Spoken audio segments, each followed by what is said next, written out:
ഓണായിട്ട് അടുത്ത വീട്ടില് ചേച്ചിയായിട്ടുള്ള ഒരു കുഞ്ഞു വിശേഷങ്ങളാണ്. ചേച്ചി പറഞ്ഞതൊക്കെ പിടിച്ചാ ഒക്കെ വിളിച്ചിട്ടുണ്ട്. വിക്കി വിക്കി വിക്കി വിക്കി പറഞ്ഞിട്ട് അതെ, കുറച്ച് കിട്ടിയോ. എന്ത് തന്നെ ആയാലും ഇന്നലെ സിറ്റ് ഔട്ടില് ഓണപ്പൂക്കളിട്ട ആള് എന്ന് മഴയത്ത് ഇതാ മുറ്റത്ത് തന്നെ പൂവിടണം എന്നാണ് കേട്ടോ പറയണത്. കാരണം ഇന്നത്തെ ദിവസം അങ്ങനെയാണ്. മഹാബലി പറയൂത്രേ, എന്ത് മനുഷ്യന്മാരാണ് പറയുന്നൊക്കെ പറഞ്ഞിട്ടാണ് കേട്ടോ ആള് പൂവിടാൻ നോക്കിയത്. കണ്ട, നല്ല കുഞ്ഞ് റോസാപ്പൂ ഇതൾ പൊഴിച്ചിട്ടിട്ടുണ്ട്. ചെണ്ടുമല്ലി, ഓറഞ്ച് ചെണ്ടുമല്ലി, യെല്ലോ ചെണ്ടുമല്ലി എല്ലാം ഇതാ ഇവിടെ ഇന്നലെ അടിപൊളിയായിട്ടുണ്ടായിരുന്നു. പക്ഷെ ഇന്നലെ നബിദിനോ നമുക്ക് തിരക്കും കാര്യങ്ങളൊക്കെ ആയതുകൊണ്ട് തന്നെ നമുക്ക് എടുക്കാനൊന്നും പറ്റിയില്ല കേട്ടോ. പക്ഷെ ഇന്ന് കുഞ്ഞു പൂക്കളോ സിമ്പിൾ ഓണപ്പൂക്കളോ ഒക്കെയാണ് ഇന്ന് അവരിടുന്നത് കേട്ടോ. നമ്മുടെ തൊട്ട വീടിൻ്റെ നമ്മുടെ വാടക വീടിൻ്റെ തൊട്ടപ്പുറത്തെ വീട്ടിൽ ചേച്ചിയാണ് കേട്ടോ. ഈ വർഷം നമ്മൾ അടുത്തുള്ളതുകൊണ്ടാണ് ഇങ്ങനെ വന്ന് എടുക്കാൻ പറ്റുന്നത്. അടുത്ത വർഷം നിങ്ങൾ പുതിയ വീട്ടിലേക്ക് പോവുകയല്ലേ, എന്നാലും അവിടെ വന്ന് വിളിക്കുന്ന പറയണത് കേട്ടോ. കാരണം ഒരു വിളി ദൂരെയാണ് ഞങ്ങൾ ഇരിക്കണത്. നോക്കിയ കാണുന്ന അവിടെ തന്നെയാണ് വീട് വെച്ചിരിക്കുന്നത് കേട്ടോ. അപ്പോൾ അതൊക്കെ സംസാരിക്കുകയാണ്. മക്കളെ ഭയങ്കര ഇഷ്ടമാണ് കേട്ടോ. അവർക്ക് നല്ല എന്താ പറയുക, നല്ല മഴയായിരുന്നു കേട്ടോ. നല്ല മഴ എന്ന് വെച്ചാൽ നല്ല മഴയായിരുന്നു കാലത്ത്. കാരണം 3-4 ദിവസമായിട്ട് നല്ല മഴയാണ്. പക്ഷെ ഇനിയും 3-4 ദിവസം ഇതുപോലെ മഴ ഉണ്ടാവുന്നല്ലേ പറയുന്നത്. അതുകൊണ്ട് തന്നെ നല്ല മഴയായിരുന്നു കേട്ടോ. നല്ല ഭംഗിയുണ്ട് കേട്ടോ കാണാൻ. നല്ല റെഡും ഓറഞ്ചും യെല്ലോ ഗ്രീനും പിന്നെ നമ്മുടെ വാടാമല്ലി എല്ലാം കൂടെ ആയിട്ട്. ഞങ്ങളിത് ആദ്യമായിട്ടല്ല കേട്ടോ ഓണത്തിൻ്റെ വ്ളോഗ് ഇടുന്നത്. ഇതിന് മുമ്പും ഇതുപോലെ പൂവിടുന്നതും ഫുഡ് കഴിക്കുന്നതും ഒക്കെ ആയിട്ട് ഒരു 5-6 വർഷങ്ങളായിട്ടാണ് നമ്മൾ സ്ഥിരമായിട്ട് നമ്മൾ എല്ലാ വർഷവും ഇതുപോലെ നമ്മൾ പൂവിടാറുണ്ട്. അതുപോലെ തന്നെ ചേച്ചിയുടെ മോനാണ് കേട്ടോ പൂവിടാൻ കൂടുതൽ സഹായിക്കാറ്. അപ്പോൾ ചേച്ചി കുക്കിങ്ങിലായിരുന്നു. അതിനിടയ്ക്ക് വന്നിട്ട് വേഗം കൂടുന്നുണ്ട്. ഒപ്പം ഇന്നലെ നല്ല രീതിക്ക് സിറ്റ് ഔട്ടിൽ പൂവിട്ടിരുന്നു. അപ്പോഴായിരുന്നു വീഡിയോ എടുക്കേണ്ടതെന്നൊക്കെ പറയുന്നുണ്ട് കേട്ടോ. കാരണം ഇന്നലെ നല്ല ഭംഗിയുണ്ടായിരുന്നു അത്ര. ഒരുപാട് പൂവും വലിയ പൂക്കളൊക്കെ ആയിരുന്നു. നല്ല ഡിസൈനൊക്കെ ആയിട്ട് നല്ല അടിപൊളിയായിട്ട് ഇട്ടു. ഇന്നലെ നമ്മുടെ ഓരോ തിരക്ക് കാരണം പിന്നെ നമ്മൾ പോയില്ല. പിന്നെ ചേച്ചി ഒരു പച്ചപ്പ് കിട്ടാൻ വേണ്ടിയിട്ട് കുറച്ച് എന്തിൻ്റെ പൂച്ചെടിയുടെ ഇല പൊട്ടിച്ചിട്ട് കുറച്ച് അരിഞ്ഞെടുക്കണുണ്ട് കേട്ടോ. കാരണം ഇത് കൂടെ ഒന്നൊരു പച്ചപ്പും കൂടി ഉണ്ടെങ്കിലാണ് ഒന്ന് കളർഫുൾ ആവുള്ളൂ എന്ന് പറയണേ. എനിക്കിതൊക്കെ കണ്ടിട്ട് ഇങ്ങനെ പീച്ചെന്ന് തോന്നും കേട്ടോ. കാരണം ഇങ്ങനെ നല്ല ഭംഗിയിൽ കാണുമ്പോൾ ഇങ്ങനെ കുഴച്ച് ഇങ്ങനെ ആക്കാൻ തോന്നും. അങ്ങനെ ഇതാ നല്ല രസത്തിലിട്ട് കേട്ടോ. അപ്പോഴേക്കും അതിനിടയ്ക്ക് നല്ലൊരു മഴ പെയ്തിട്ടോ. അതാണ് വെള്ളം 4 പുറം വെള്ളമായത്. നല്ല മഴ പറഞ്ഞാൽ നല്ല മഴയായിരുന്നു പെയ്തിട്ട്. അവർ കുട വെച്ചിട്ടാണ് അതൊന്ന് സെറ്റാക്കി എടുത്തത് കേട്ടോ. എല്ലാം തെറിച്ച് പോയിണ്ടായിരുന്നു. ഫൈനലി ഇതാ അടിപൊളിയായിട്ട് നല്ല ഭംഗിയുണ്ട് കേട്ടോ കാണാൻ. അത്ര ഒരുപാട് ആർഭാടല്ലെങ്കിൽ നല്ല ഭംഗിക്ക് ഇട്ടുള്ളത്. ചെറുതാണെങ്കിൽ നല്ല ഭംഗിയിൽ ഇട്ടുണ്ട് കേട്ടോ. അങ്ങനെ ഇതാണ് നമ്മുടെ വീടിൻ്റെ അടുത്ത് ഇപ്രാവശ്യത്തെ പൂക്കളിട്ടത് കേട്ടോ. പിന്നെ ഹിബമോള് ഭയങ്കര എന്താ പറയുക, കുളിക്കണം, ഇവിടെ വന്ന് ഫോട്ടോ എടുക്കണം എന്നൊക്കെ പറഞ്ഞിട്ടിരിക്കുന്നുണ്ട് കേട്ടോ ഹിബമോള്. കാരണം ഹിബമോൾക്ക് അത് ഭയങ്കര ഇഷ്ടമാണ്. റിയാൻറ്റ് പോലും സ്കൂളത്തെ ഓണം സെലിബ്രേഷൻ പോലും ഒഴിവാക്കാത്ത ആളാട്ടോ ഹിബമോള്.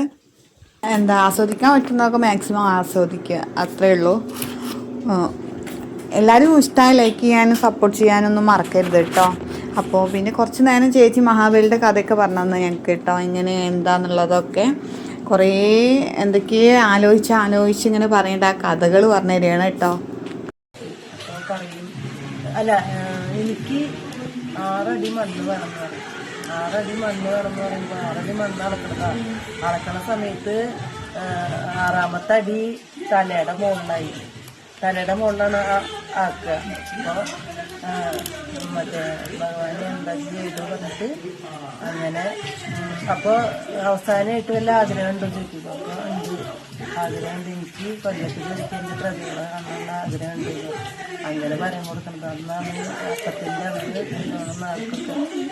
അന്ന് തൊട്ട് ആൾക്കാർ ആഘോഷവും പൂ വയ്ക്കുന്നു, തൃക്കാരപ്പന വയ്ക്കുന്നു, കൂക്കുവലി കള ഇടുന്നു, അല്ലാതായിട്ട് മഹാബലിനെ വരവേൽക്കണതാണ് അന്നത്തെ ദിവസം. അടിപൊളി ഉണ്ടല്ലേ. അന്നത്തെ ദിവസം വരവേൽക്കണതാണ് മഹാബലിനെ. 6 അടി പതിച്ചേർന്ന് പറയാം. അപ്പൊ അങ്ങനെയാണ് കൊല്ലത്തിലൊരിക്കൽ വരാനുള്ളത്. ഇന്നത്തെ എന്റെ വീഡിയോ ഇതായിക്കോട്ടോ. ചേച്ചി പറഞ്ഞതൊക്കെ പിടിച്ചാ ഒക്കെ പിടിച്ചിട്ടുണ്ട്. വിക്കി വിക്കി വിക്കി വിക്കി പറഞ്ഞിട്ട്. അതെ, കുറച്ചേ കിട്ടിയുള്ളൂ. ഉള്ളത് ഞാൻ ഇതിലിടും. അതെ, കുറച്ചൊക്കെ ചേച്ചി പറഞ്ഞിട്ടുണ്ടല്ലോ. പിന്നെ ഭാഗം തലേ ഭാഗത്താണേ, അപ്പൊ ചവിട്ടി താത്തു.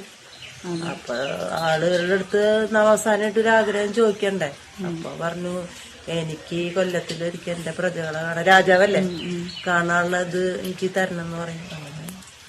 അങ്ങനെ കൊല്ലത്തിലൊരിക്കൽ ആഘോഷങ്ങളൊക്കെ ആയിട്ട് മഹാബലിനെ വരവേൽക്കണതാണ് ഓണം. ചേച്ചിയുടെ കുഞ്ഞു സ്റ്റോറി. ചേച്ചി തെറ്റുമുണ്ടൊക്കെ കൊടുത്തിട്ട് പൂവിടുന്നതൊക്കെ ഞാൻ സ്വപ്നം കണ്ട് ഇന്നലെ. അതെ, പക്ഷെ വീട്ടിലെ ജോലി, കിച്ചണിലെ ജോലി മൂലം മാക്സിമം കിച്ചണത്തെ കഴിയുന്ന പരിപാടിയില്ല. എന്നിട്ട് ഓരോന്നൊക്കെ പകുതിയാക്കി ഇങ്ങനെ വെച്ചേക്കുക. ഇനി അതൊക്കെ ശരിക്കും വറുത്തൊക്കെ ഇടണം. അല്ലാതായി ഇനി സാമ്പാർ മാത്രം വെക്കണ്ടോ. പായസം ഇത് ഇതാക്കി വെച്ചിട്ടുണ്ട്. അങ്ങനെ ചേച്ചിയുടെ സ്റ്റോറി കേട്ടിട്ട് നേരം പോയത് അറിഞ്ഞില്ല കേട്ടോ. പിന്നെ ഇതാ ഹിബമോളെ ഞാൻ കുളിപ്പിക്കാൻ കൊണ്ടുപോയി. ഞങ്ങളെല്ലാവരും ഫുഡ് കഴിക്കാൻ വിളിച്ചതാണ്. മക്കളെ പറഞ്ഞയച്ച് ഞങ്ങൾ പോയില്ല. ഞങ്ങൾക്ക് ഫുഡൊക്കെ ഉണ്ടായിരുന്നു വീട്ടിൽ. അപ്പോഴേക്കും ഇതാ വീട്ടിലേക്ക് നാടൻ സദ്യ മക്കൾക്ക് കൊടുത്തതിന് ശേഷം ഞങ്ങൾക്കുള്ള ഫുഡും കൂടിയും കൊണ്ടുവന്ന് തന്നിട്ട് എല്ലാം ഉണ്ടായിരുന്നു കേട്ടോ. അങ്ങനെ അതാ അപ്പോൾ ഞാൻ വിചാരിച്ചെന്നാൽ അത് കഴിക്കാമെന്ന് വിചാരിച്ചിട്ട് ഇതാ ഒരുപാട് ഐറ്റം ഉണ്ടായിരുന്നു കേട്ടോ. ഭയങ്കര ഇഷ്ടമാണ് നാടൻ സദ്യയോട് ഇഷ്ടമുള്ള ഒരു ആളായതുകൊണ്ട് തന്നെ നമുക്ക് ഇക്കാക്കും ഭയങ്കര ഇഷ്ടമായി. നല്ല ടേസ്റ്റൊക്കെ ഉണ്ടായിരുന്നു. ഇവർ മാത്രമല്ല കേട്ടോ, ഞങ്ങളുടെ അപ്പുറമുള്ള വീട്ടുകാരൊക്കെ ഫുഡ് കൊണ്ടുവന്നിട്ട് ഒരുപാട് ഫുഡായി. പിന്നെ അതൊക്കെ ഒന്ന് മാറ്റി വെച്ച് ഒക്കെ സെറ്റാക്കി ഞങ്ങൾ ഫുഡ് കഴിച്ച് കിടന്നുറങ്ങി കേട്ടോ. അപ്പോൾ ഇതൊക്കെയാണ് നമ്മുടെ ഓണം കുഞ്ഞു വിശേഷങ്ങളൊക്കെ. എല്ലാവർക്കും ഇഷ്ടമായി എന്ന് വിചാരിക്കണം. ഇഷ്ടമായി എല്ലാവരും സപ്പോർട്ട് ചെയ്യാൻ മറക്കല്ലേ. അപ്പോൾ ഹാപ്പി ഓണം ഓൾ.